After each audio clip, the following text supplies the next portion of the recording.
Great, another burden, my mother said, at a cookout with 35 guests. The afternoon I told my family I was pregnant. My father didn't even look up from his plate. He just nodded and added, "We wish you were never born, and now there'll be two of you." 35 people heard it. Aunts, uncles, cousins, the neighbor who brings pie every 4th of July. Nobody said a word. I smiled. I stood up, and I walked to the cooler to get a glass of water like nothing happened. Because what I had set in motion that morning, before I ever drove to their house, was about to dismantle every lie they'd built with my money, my savings, and my silence. They just didn't know it yet. But before I tell you what happened at that cookout, I need to take you back 3 years, to the day my father lost his job and I made the worst financial decision of my life. Before I go on, please take a moment to like and subscribe, but only if you genuinely connect with this story. Drop your location and what time it is where you are right now. I love seeing where you all are tuning in from. I'm Morgan. I'm 29. I'm a nurse practitioner at a small county clinic in Ohio. And this is how I stopped being my family's invisible ATM. Now let me take you back to 3 years ago, the week my father came home from the factory for the last time. The plant on Route 9 shut down on a Tuesday. My father, Earl Calloway, walked through the front door at 2 in the afternoon carrying a cardboard box with a coffee mug and a framed safety certificate. 58 years old, 31 years on the floor, no degree, no severance worth mentioning. My mother called me that night. Not my sister Vivian, me. "Morgan, your father won't file for unemployment. He says it's humiliating. The electric bill is past due and the water's next." I sat at the kitchen table with my husband Ryan. He'd just come off a 12-hour shift pulling wire at a new subdivision. His hands were still dusty. "We can help," Ryan said, "but set a number and a timeline." So I did. $800 a month, 1 year. That was the agreement. In my head, at least, because nobody wrote anything down. I called my mother back. "Ryan and I can send $800 a month until Dad finds something." My father got on the line. His voice was low and tight, the way it gets when pride is doing the talking. "Don't tell anyone. I don't want the family knowing I'm taking money from my daughter." I promised. That was my first mistake. Because a month later, I was on the phone with my Aunt Ruth, my mother's older sister, and she mentioned how relieved she was that Dad's disability settlement had come through. That the family could breathe again. Disability settlement. My father never filed for disability. He never filed for anything. I sat with the phone pressed to my ear and said nothing. $800 a month was supposed to last 1 year. 3 years later, I was still sending it. I set the number. I forgot the timeline. The favoritism wasn't new. It was just the wallpaper of my childhood.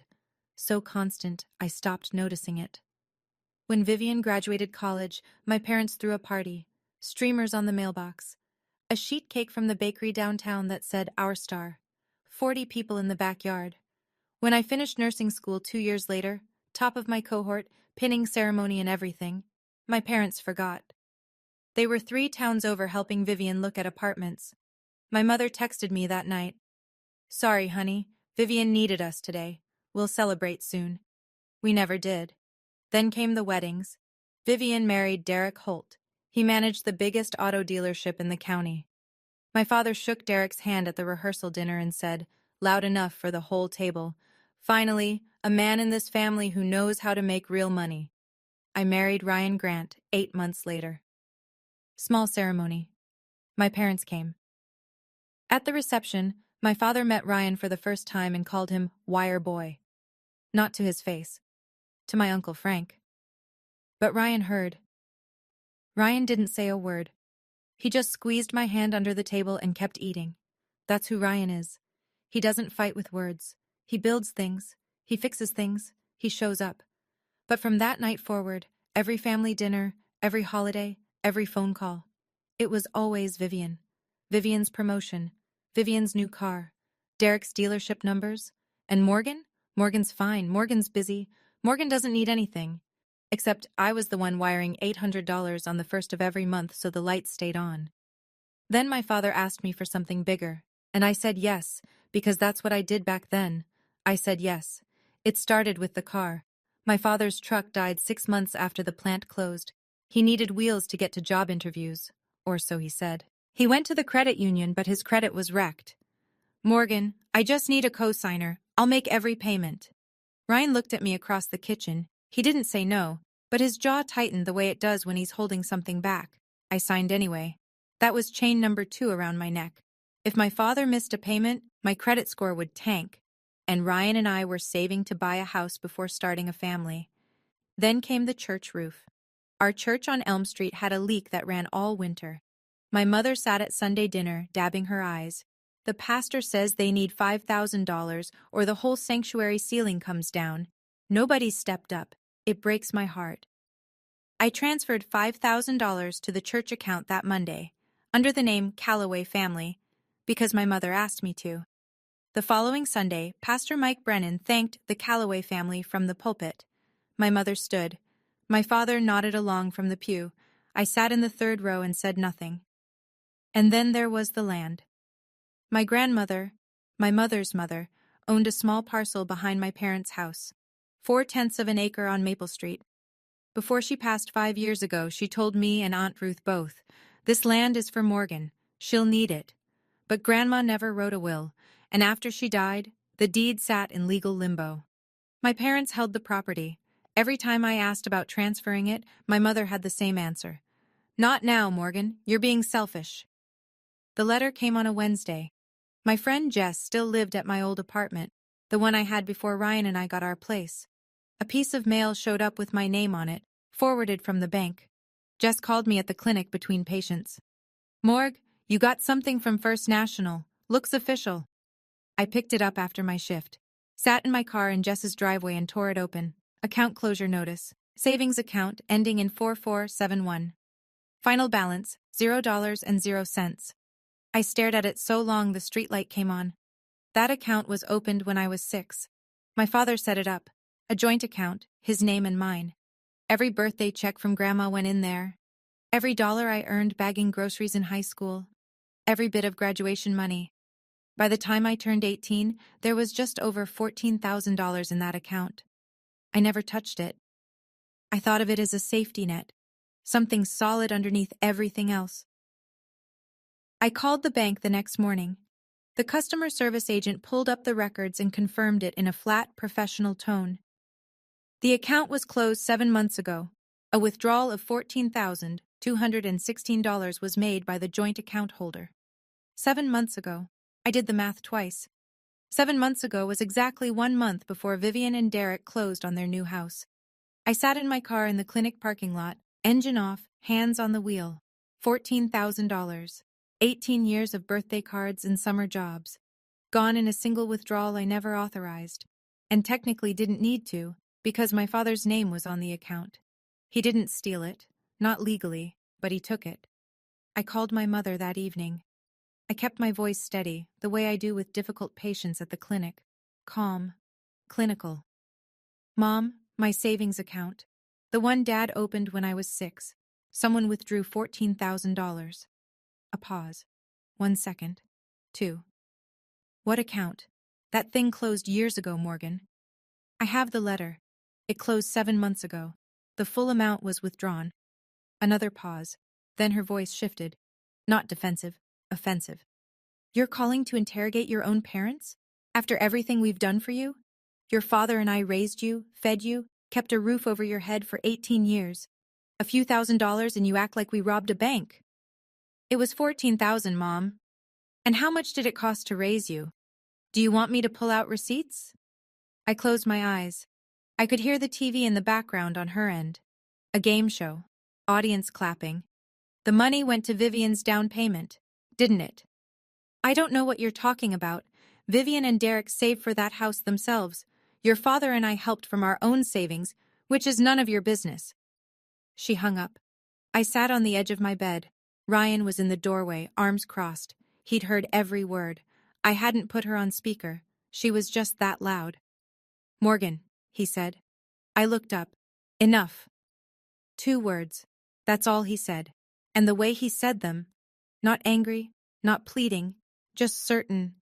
Something in my chest cracked open. Because he was right. I wasn't choosing between my family and myself anymore. I was choosing for the baby I just found out I was carrying. 10 weeks along. I hadn't told anyone yet.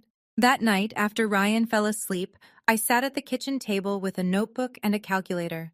I wrote it down. All of it. $800 a month for 36 months. $28,800 total, wired to my parents' account on the first of every month while they told the family it was disability. $14,216 taken from my childhood savings. Rerouted to my sister's down payment while they told me the account was closed years ago. $5,000 donated to the church, under the Callaway name, while my mother took a bow in front of the congregation. Co-signed car loan, still active, still tethered to my credit like an anchor. Grandma's land, promised to me, held by them, used as a leash every time I asked, total surrendered, north of $48,000. And in return? My father wished I'd never been born, he just hadn't said it out loud yet. I didn't write revenge in that notebook. I wrote exit plan. Step 1. Call the credit union about removing my name from the car loan. The officer said it could be done. Either Dad refinanced a loan, or I paid off the remaining balance and closed it out. Remaining balance, $3,200. Step 2. Stop the automatic transfer. Cancel the $800. Step 3. Aunt Ruth. The one person in this family whose word no one questions. I hadn't talked to Aunt Ruth about any of this. Not the money, not the savings, not the church donation. She didn't know, but she was about to. And step 4. I didn't plan this one. My mother planned it for me. 3 days later, she texted the family group chat. Cookout Saturday at our place. Celebrating Vivian's new house. Then a separate text, just to me. Morgan, come early. Bring potato salad. Help me set up. Vivian's busy with the house. I read the text twice. Vivian gets the party. I get the potato salad and the setup crew. I typed back. I'll be there. I have some news to share with the family too. My mother's reply came fast. What news? I'd rather say it in person. A pause. Then, fine, but after Vivian's toast, Saturday is her day. Her day. It was always her day. I set the phone down and looked at Ryan across the living room. He was rewiring a light fixture he'd picked up at the salvage yard. Something for the nursery we couldn't afford to build yet. You sure you want to do this there? He asked without looking up. I want witnesses. He nodded once, went back to stripping wire. That week moved like cold honey. I worked my shifts at the clinic. I smiled at patients. I took blood pressure readings and reviewed lab results and acted like my whole life wasn't about to pivot. But at night, I prepared. I pulled up the email confirmation from when I'd transferred $5,000 to the church. The bank's automated receipt sent to my inbox. Sender, First National Bank. Recipient, Elm Street Community Church. Donor, Morgan Grant. I screenshotted it and saved it to a folder on my phone labeled Receipts. I printed the account closure letter, the one showing $14,000 withdrawn by joint account holder. I slid it into a plain white envelope and tucked it into my purse. And then I did something I hadn't done in years. I opened my laptop and searched for the church's public donor acknowledgement page. There it was. Callaway family, $5,000, roof restoration fund. My name wasn't anywhere on it. Not yet. Thursday afternoon, 2 days before the cookout, I stopped by my parents' house to drop off my father's blood pressure medication. I'm still his daughter. I still filled his prescriptions at the clinic pharmacy. Vivian's SUV was in the driveway. She was at the kitchen counter with my mother, flipping through a home decor catalog. Her ring caught the light every time she turned a page. She looked up when I walked in. Morgan, perfect timing. Come look at these curtains. I set the pill bottle on the counter. Nice house, Viv. You and Derek must have saved hard. Vivian beamed. Honestly, the down payment was the hardest part. $15,000 total. Mom and Dad helped with 14 of it. We only had to cover the last 1,000 ourselves. She said it like it was the most natural thing in the world. Mom and Dad had 14,000? I kept my voice level. Where'd they get that? Vivian shrugged. Dad said it was from his disability savings. He's been putting money aside since the settlement. Disability savings. The settlement that didn't exist. Funded by money that was mine. My mother was watching me from the stove. Her eyes were careful, measuring. I smiled. That was generous of them. Right? Vivian turned another page. Oh, Mom said Pastor Mike is coming to the cookout Saturday. She wants him to bless the new house. I almost laughed. Pastor Mike, the one person outside this kitchen who knew exactly where that church donation came from, and my mother had invited him herself. That's a nice touch, I said. I'm sure the pastor will have some interesting things to say. My mother's spatula stopped moving, just for a second. Then she went back to stirring. I picked up my purse and left. Friday morning, one day before the cookout. I walked into the credit union on Main Street at 9 sharp. The loan officer, a woman named Pam with reading glasses on a beaded chain, pulled up the account. The vehicle loan under Earl Calloway. You're listed as co-signer. She scrolled through the file. Remaining balance is $3,214. I want to pay it off, today, and remove my name from the loan entirely. Pam looked at me over her glasses. You understand that once paid in full, the lien is released. The vehicle title goes solely to the primary borrower. I understand. And you're sure? I'm sure. Ryan and I had talked about it the night before. $3,000 was the money we'd been putting aside for a crib and changing table and all the things you need when you're about to become parents. We'd figure that part out later. Second-hand, borrowed. It didn't matter. Pay it, Ryan had said. Same way he said everything important. Quiet and final. Buy your freedom. I wrote the check. Pam processed it. She printed a release form and I signed it. Clean signature, steady hand.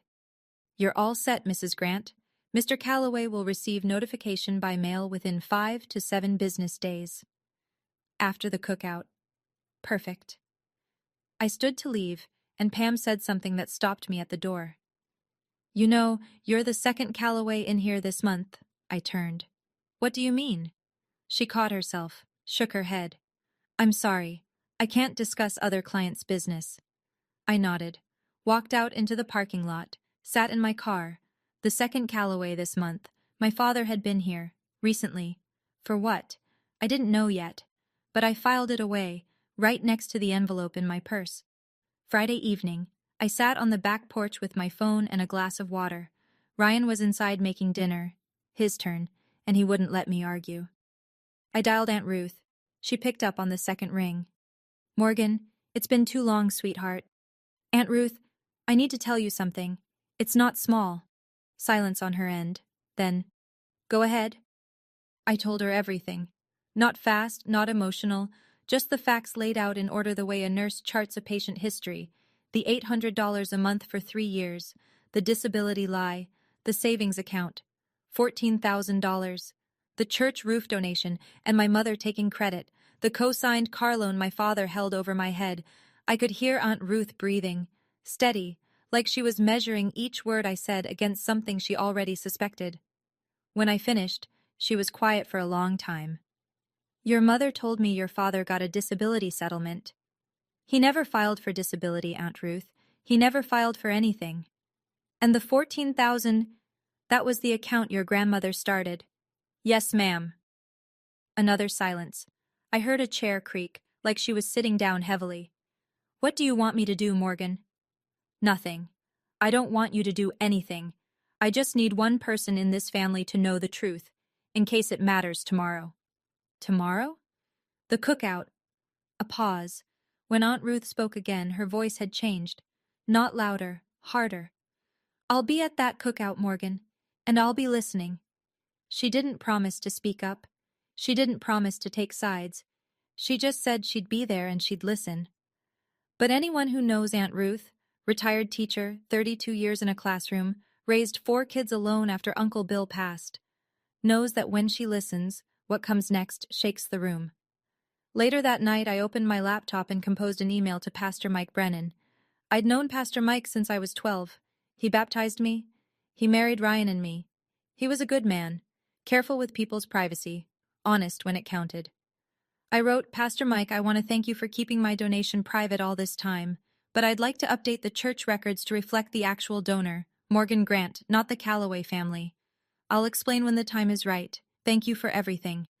His reply came within the hour, faster than I expected from a man who still printed his sermons on paper. Morgan, I've always known. The bank transfer had your name. I respected your wishes. I'll update our records this week, and Linda invited me to the cookout Saturday. I'll see you there. Then a second email, 3 minutes later. One more thing. Linda asked me to publicly thank the Calloway family again at the cookout for the church roof donation. I assume you'd like me to handle that differently now? I typed 2 sentences back. Just tell the truth, Pastor. That's all I've ever wanted. I closed the laptop, walked to the bathroom, splashed cold water on my face, and looked in the mirror. Then I picked up my phone and opened the banking app. The automatic transfer, $800, first of every month, to Earl and Linda Calloway's joint checking, was set to go in 6 days. I pressed cancel. 3 years, 36 payments, $28,800. Done. I didn't cancel out of anger. I canceled because I couldn't keep funding people who would call my child a burden. That's not revenge. That's math. And tomorrow was Saturday. Saturday morning, cookout day. I woke at 6. Ryan was already up. Coffee made, work boots by the door even though he wasn't working today. Old habit. I stood in the kitchen and made the potato salad. Because I'd promised. And because Morgan Calloway, Morgan Grant, keeps her word. Even when nobody else does. Ryan leaned against the counter, watching me dice eggs. We're still going? We're still going, last time. He nodded. Didn't ask what that meant. He already knew. I got dressed. A simple sundress, blue with white flowers, flat sandals, no jewelry except my wedding ring. I didn't do my makeup any differently than a regular Saturday. This wasn't a performance. This was an ending. I slid my phone into my purse, the one with the screenshots saved in a folder labeled Receipts. I tucked the white envelope next to it. The bank's account closure notice, $14,000. Earl Calloway, joint holder. Ryan drove. Neither of us turned on the radio. The road between our apartment and my parents' house is 11 minutes of county highway lined with cornfields and telephone poles. I watched them pass. My hand rested on my stomach. We pulled up at 1:45. A few cars already in the driveway. Uncle Frank's pickup. Aunt Ruth's sedan. She was already here. Good. My mother appeared at the front door before I'd closed the car door. You're late. The tables aren't set up. The cooler needs ice. Come inside. No hello. No how are you, Morgan? Not even a glance at Ryan. I carried the potato salad through the front door and into the kitchen. And there, taped to the refrigerator, was a blown-up photo of Vivian and Derek standing in front of their new house. Gold glitter letters above it. Congratulations. Next to it, nothing. No photo of me, not from nursing school, not from my wedding, not from anything. I set the bowl down and went to work. Okay, hold on. Before I keep going, I want to step outside the story for a second. I know what some of you might be thinking. Why didn't I just stop sending money years ago? And honestly, the car loan, the land, the $800 a month I couldn't just cut off without my dad's credit dragging mine down with it. Sometimes it's not about wanting to stay. It's about untangling yourself first. So here's my question for you. What would you have done when Vivian casually told you the $14,000 down payment came from Dad's disability savings? Knowing the truth? Tell me in the comments. All right, back to the cookout. By 1 o'clock, the backyard was full. 35 people, maybe more. Aunts and uncles I saw twice a year, cousins with kids running through the sprinkler, Mrs. Dalton from 2 doors down carrying her famous cherry pie, the Henderson couple from church. Pastor Mike hadn't arrived yet. My mother had outdone herself. Streamers, balloons, a banner strung between 2 oak trees. Congratulations, Vivian and Derek, new homeowners. There was a folding table lined with casseroles and a cooler full of beer and soda. The grill was going, my father manning it with tongs in one hand, Bud Light in the other. He looked almost happy. I hadn't seen that in 3 years. At 1:30, my mother clinked a fork against her glass and called everyone to attention. My father set down his tongs and stood at the head of the long table. He was wearing his good flannel, the one he saved for church. Today we're here because my daughter Vivian did something her mother and I are real proud of. He raised his can. She bought a home. First one in this family since we got this place 30 years ago. We raised her right, and she made something of herself. He looked at Derek. And this guy right here, heck of a son-in-law. Everyone clapped. Vivian stood, waved like a homecoming queen. Derek shook my father's hand. My mother added, "The Calloway family also donated to the church roof fund this year. It's been a blessed season for us." More clapping, a few amens from the church crowd. I stood near the cooler, holding a plastic cup of lemonade. Ryan was beside me, hands in his pockets. Uncle Frank wandered over. He's my father's younger brother. Quieter, sharper. "How you doing, Morgan? Your folks sure do talk about Vivian a lot." I smiled. "I'm good, Uncle Frank." He studied my face for a second, then nodded and walked back to the table. Not everyone was blind. The toast wound down. People went back to eating. Laughter floated across the yard. Kids chased each other around the oak trees. My mother refilled the chip bowls with the focus of a general running a campaign. I waited. Ryan caught my eye from across the table and gave me one small nod. I set down my cup. I stood up. "I have something to share too, if that's okay." The yard didn't exactly go quiet, but enough people turned. My mother looked up from the chip bowl, mouth pressed thin. "Ryan and I are expecting a baby. I'm 10 weeks along." For about 2 seconds, it was fine. A cousin clapped. Mrs. Henderson said, "Oh, how wonderful." Uncle Frank smiled. Then my mother spoke. "Great. Another burden." She didn't whisper it. She said it at conversation volume, standing right there at the table. "Your sister is buying a house. That's what we're celebrating this month." My father was still at the grill. He didn't even turn around. He just nodded and said, loud enough for the nearest 15 people to hear clearly, "We wish you were never born, and now there'll be 2 of you." The yard went dead silent. I heard the grill sizzle, a kid's sprinkler hissing 20 feet away, a bird somewhere in the oak tree.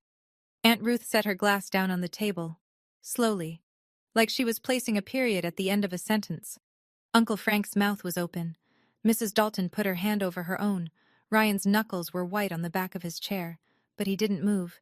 He was watching me. I smiled. I nodded. I walked to the cooler, took out a bottle of water, twisted the cap off, and took a long sip, because Pastor Mike's car had just pulled into the driveway. Aunt Ruth stood up. She didn't rush. She didn't raise her voice.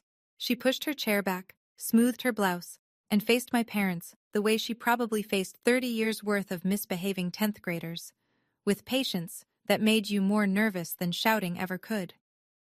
"Earl, Linda." Her voice carried across the yard without effort.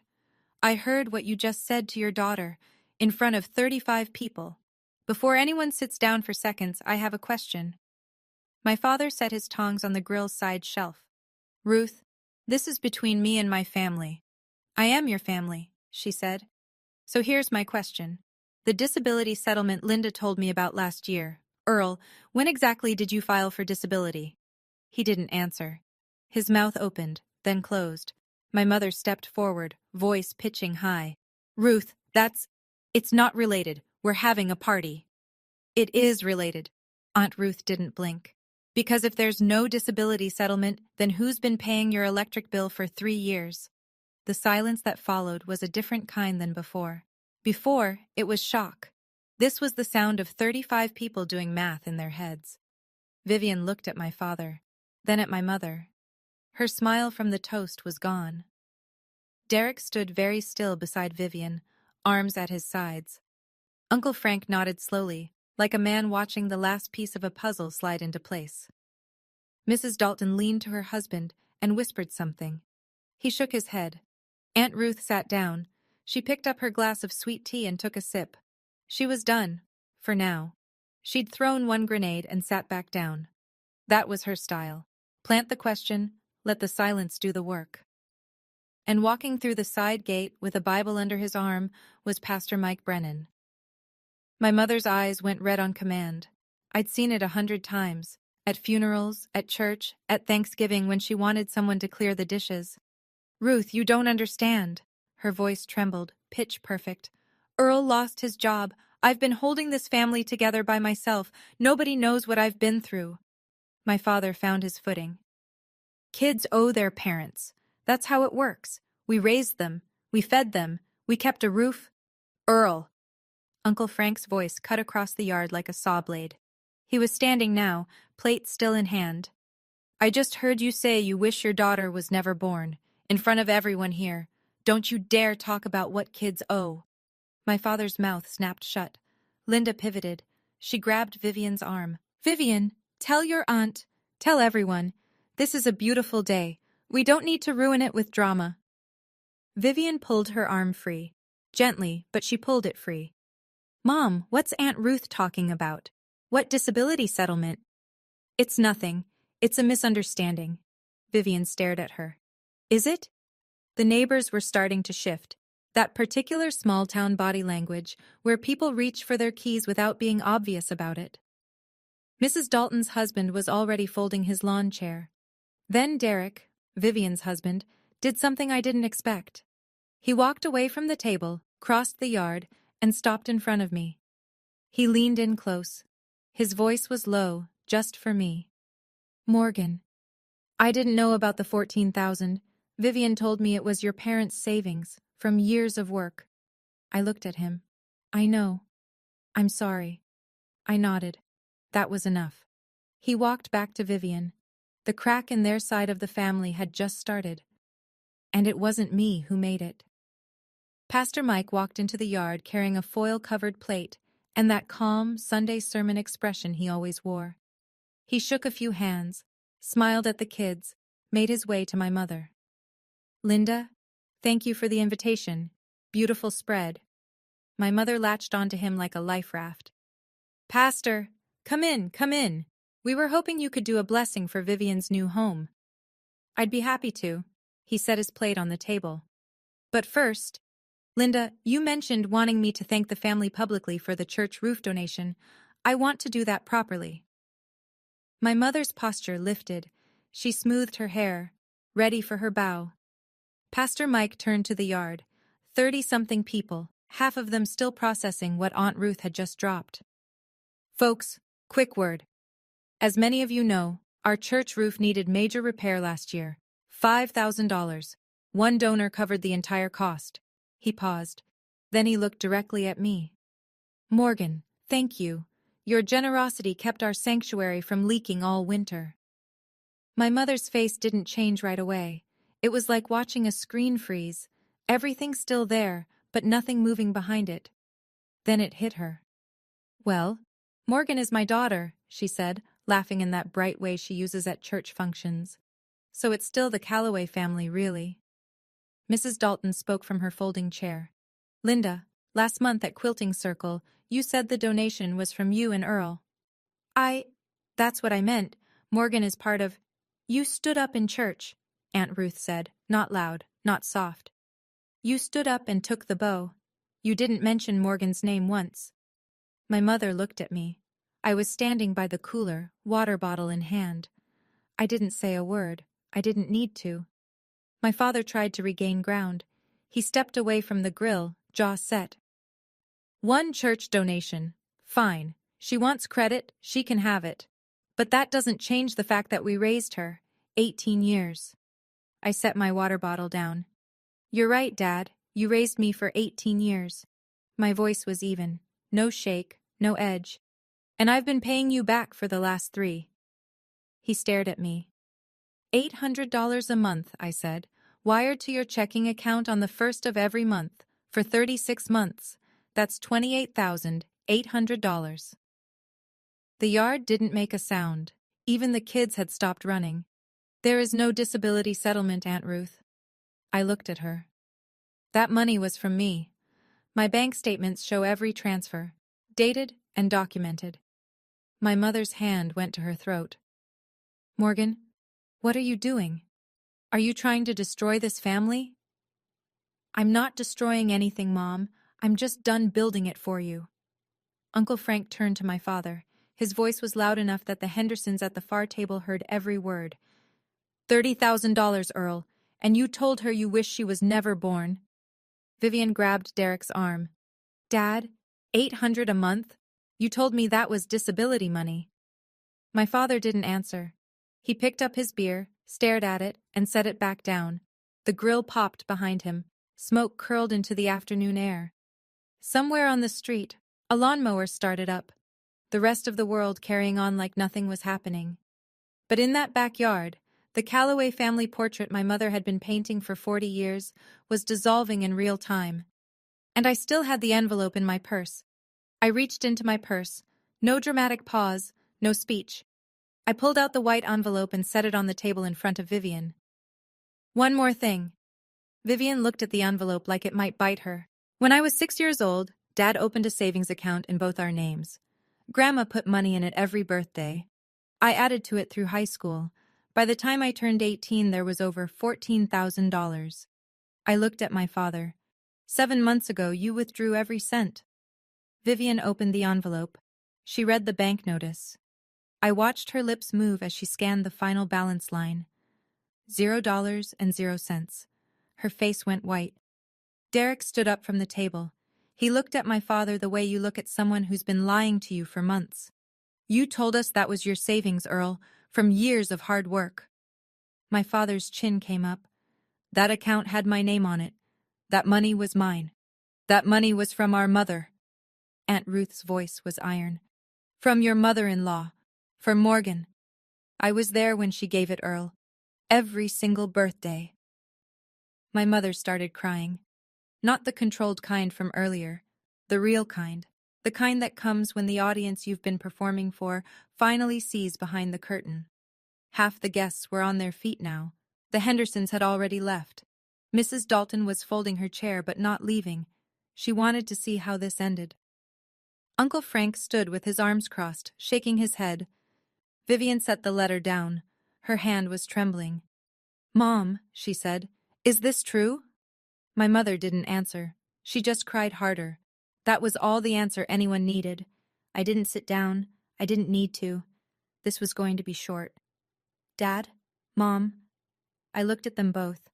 My voice was the same one I use when I tell a patient that the test results came back and we need to talk. Calm, clear, no room for bargaining. I canceled the $800 transfer last week. It's done. And I paid off the car loan yesterday. My name is off it. From next month, those payments are yours. My father's face went from red to pale in about 2 seconds. You can't just... I can, because it was my money and my name. My mother tried one more play, the big one. Morgan, if you walk away from this family now, don't ever come back. I let that sentence land.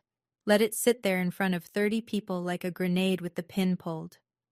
Then I said, "You told me you wish I was never born, so I'm going to live like I don't exist to you. No $800, no co-signed loans, no potato salad." Somebody, I think it was Mrs. Dalton, let out a small sound, almost like a laugh she caught in her hand. Ryan stepped up beside me. He didn't say anything. He just put his hand on my back. Steady. Warm. I looked at the yard, the deflating balloons, the congratulations banners starting to sag on one end. Uncle Frank, Aunt Ruth, the cousins who'd been watching this whole thing unfold like a play none of them bought tickets for. "I'm sorry this happened at a party," I said. "Ryan and I are going to head home." We walked through the side gate. I didn't slam it. I didn't turn around. Ryan opened the car door for me. I sat down, buckled my seatbelt, and put my hands on my stomach. We drove home in silence. But it was a different silence than the drive there. This one was clean. Pause. I want to be real with you for a second. Walking away from that cookout was not some triumphant movie moment. My hands were shaking. I was 10 weeks pregnant and my father had just told 35 people he wished I'd never been born. But I kept thinking about my baby, and what kind of mother I'd be if I sat back down and ate potato salad after that. So tell me honestly, do you think I pulled the trigger on everything too hard, too fast? The money, the cosign, the church truth, all at once? Or should I have done it sooner? Let me know in the comments. Okay, here's what happened the week after. Monday morning, my father opened his mailbox and found the letter from the credit union. Loan paid in full. Cosigner removed. Vehicle title transferred to sole borrower. Earl Calloway. Which sounds fine, except now Earl was the only name on a loan history tied to a credit score that couldn't support a library card, let alone a truck payment. The credit union sent a follow-up notice. Based on his current financial profile, they recommended he secure a new cosigner or risk reclassification on future credit applications. Nobody in the family was lining up. Tuesday, my mother checked the bank account. No $800 deposit. She checked again Wednesday. Nothing. She called me. I let it ring. She called Ryan. He answered, because Ryan always answers, even when he doesn't want to. Linda, Morgan said what she needed to say Saturday. We're not available. He hung up. Not rude, just done. Thursday, my mother called Aunt Ruth. I know this because Aunt Ruth told me later. She gave me the conversation almost word for word. Ruth, Morgan is tearing this family apart. She humiliated us at the cookout. She's punishing us for nothing. Aunt Ruth's reply. Linda, you told your daughter you wished she was never born. In front of 35 people. Don't call me about betrayal. My mother hung up on her own sister. But the call I didn't expect came Thursday evening. Vivian. Her voice sounded different. Not the golden child lilt. Something thinner, more careful. Morgan, Derek says if the down payment came from your account, he wants to pay it back. He won't start our life in a house bought with stolen money. I leaned against the kitchen counter. Vivian, that's between you and Derek. It's between all of us. And I'm sorry. It was the first time she'd ever said that to me. Derek and I met at the diner on 5th Street the following Saturday. Neutral ground. Just the two of us in a corner booth, coffee between us. He looked tired. Not angry. Tired the way people look when they've spent a week realizing the foundation under their house was built on sand. I want you to hear me say this, he started. I didn't know. Vivian told me it was their savings. Years of setting aside money from your dad's settlement. I never questioned it. I believe you, Derek. Vivian and I will pay you back. $500 a month. It'll take time, but we'll cover the 14. You don't have to. Yeah, I do. He wrapped his hands around the coffee cup. I'm not going to raise my kids in a house paid for with money taken from their aunt. That's not who I want to be. I respected that, so I nodded. Then he told me something that changed the shape of the story. Vivian's not sleeping. She told me something 2 nights ago that she's been carrying for a while. He paused. Your mom told the extended family, the cousins, the aunts on the other side, that you'd been struggling with depression, that you were making things up, exaggerating. I set down my coffee. She told them this so that if you ever said anything about the money, nobody would believe you. I let that settle. My own mother had been building a wall around me, brick by brick, lie by lie, so that when the truth finally came out, I'd look like the crazy one. How long? I asked. Vivian says at least a year. A year? While I was writing checks and filling prescriptions and making potato salad, my mother was poisoning the well. The diner felt very quiet. Thank you for telling me, Derek. He nodded. We shook hands. No hug. Just 2 people trying to be decent in the middle of a mess. The call came the following Tuesday. Not from family. From Pam at the credit union, the same loan officer who'd processed my payoff. Mrs. Grant, I hope this isn't overstep, but after you came in last week, I flagged something in our system during a routine review. Her voice was careful, the way people sound when they're balancing procedure against conscience. Your father visited our branch 3 weeks ago to inquire about a home equity line of credit. He doesn't own a home outright. The mortgage is still not on the house, on a parcel of land, 4/10 of an acre on Maple Street. My grandmother's land. I gripped the phone tighter.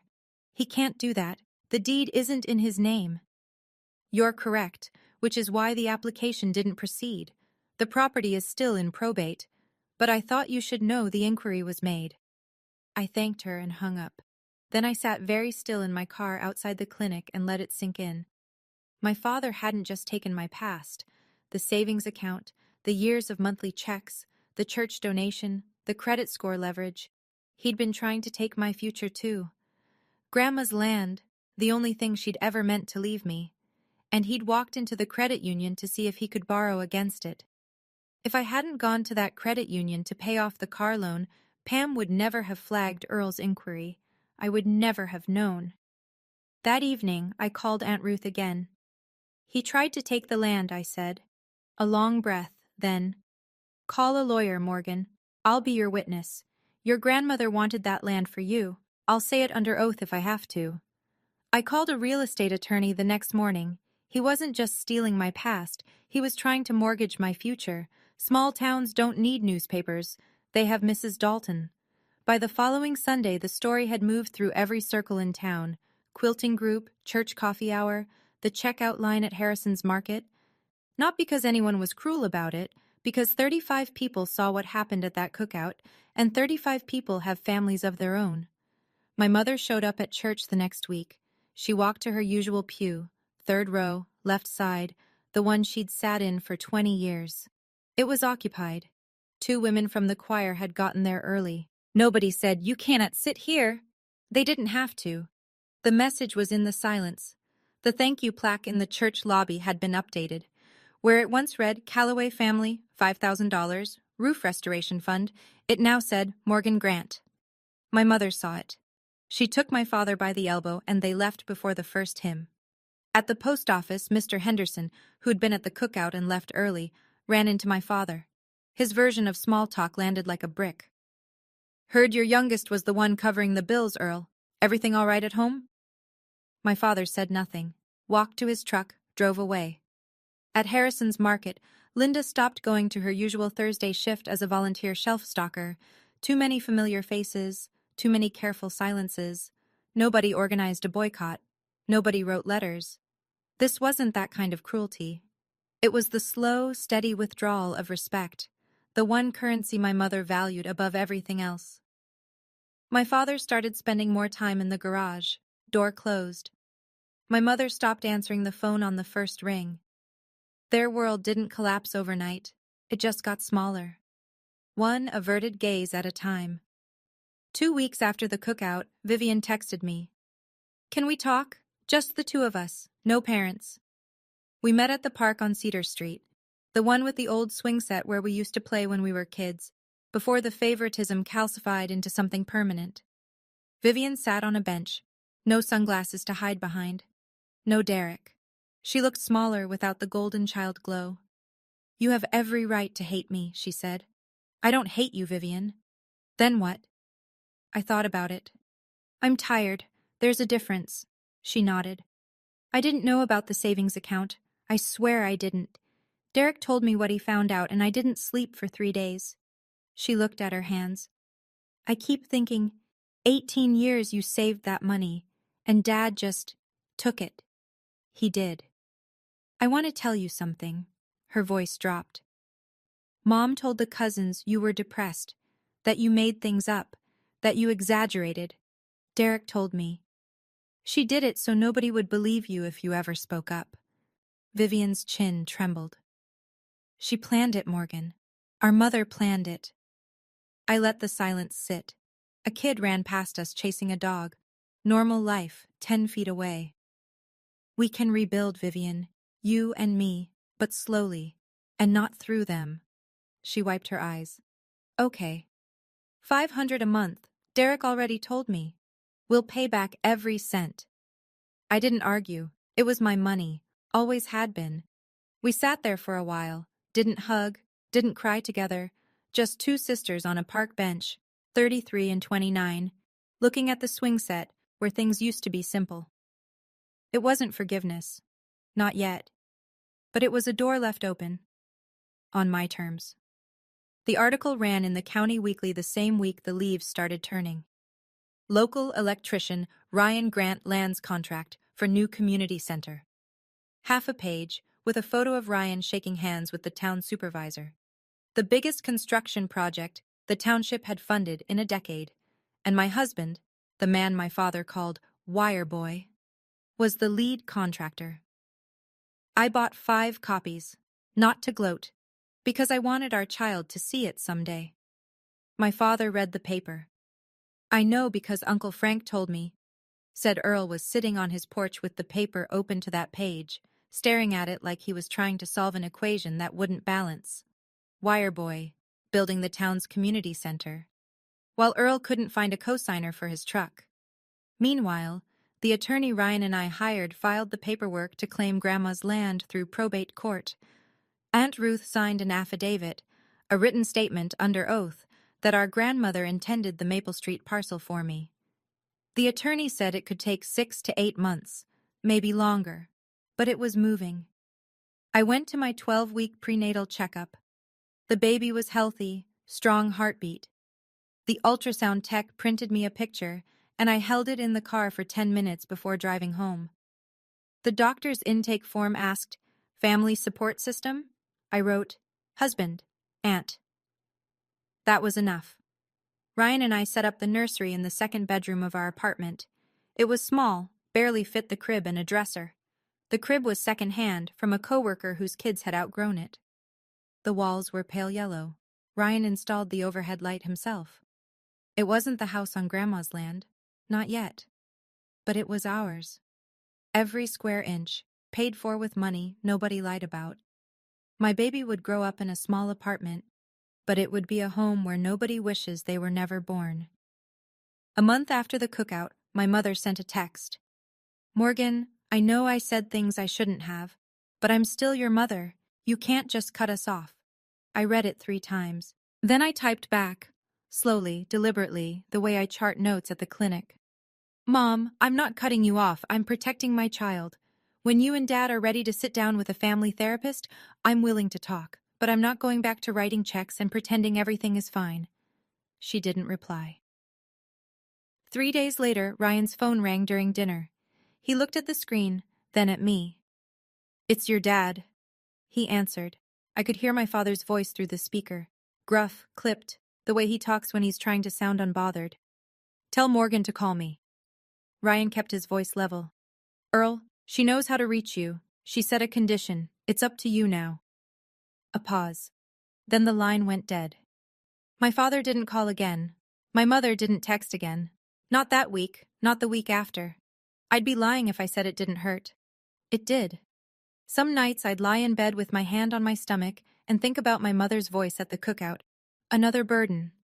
And wonder if there was a version of this where she was different. Where my father was different.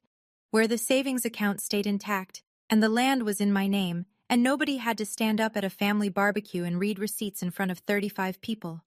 But there wasn't. This was the version I got. I didn't close the door. I put a lock on it. The key was simple. "I'm sorry," and a chair in a therapist's office. They knew where to find both. I'm sitting on our apartment porch as I tell you this. It's early evening, the lights going gold the way it does in October in Ohio. Ryan's inside. I can hear him fitting baseboards in the nursery, tapping them into place with a rubber mallet. I don't tell this story so you'll hate my parents. They're real people. My father lost his job at 58 and never recovered. Not financially, not in his pride, not in the way he sees himself. My mother is terrified of what people think, and she built a whole identity around being the woman whose family had it together.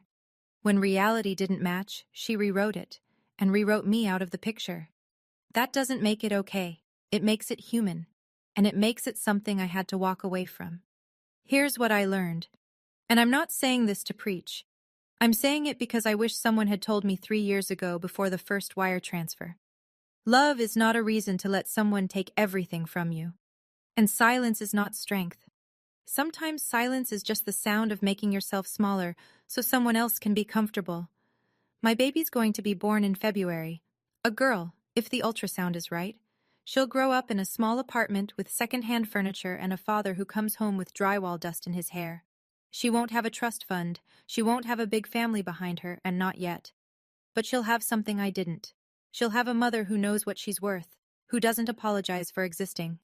Who set a boundary and held it, not with anger, but with math and truth and a white envelope on a folding table. That's my story, for now. Ryan just opened the door. He's holding a glass of water and giving me that look. The one that says, "Come inside, it's getting cold." So I'll go. Take care of yourselves. Thank you for staying until the end. That means a lot, truly. If this story hit close to home, whether you've been the one writing the checks, or you've been the invisible one at the table, or you're still trying to figure out how to set that boundary, leave me a comment. Tell me, have you ever been the person keeping things running while someone else got the applause? I read every single one. If you haven't already, hit like and subscribe. And if you want another story like this one, I've linked it right in the description. It's a good one. I'll see you there. Take care.